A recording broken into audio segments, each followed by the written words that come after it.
Hey everybody, I've got a 2022 Ford Ranger and I'm going to show you how to disengage the shifter interlock. On this car here, it's got a shifter interlock. You can't get it out of park if it's running with your foot on the brake. A friend of mine just had a problem where he couldn't get it out of gear. So I'm going to show you where the shifter interlock is to release it. So go ahead and cut it off.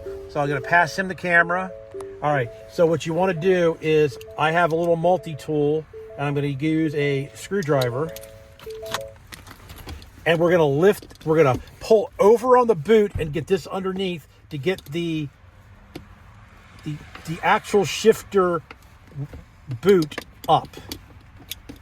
And once we get the shifter boot up, there we go.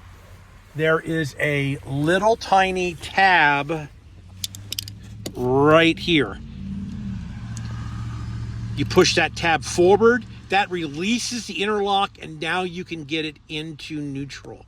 So that's how you do it. There's the shifter interlock there. If you have a problem where the shifter will not come out of gear, be sure you're stepping on the brake or have the parking brake on before you pull it down in neutral or drive or whatever. But that's the shifter interlock release mechanism right there. All right, everybody. Thanks a lot for watching. Please subscribe. You can always do that in that corner there. Please give me a thumbs up if you like my automotive videos.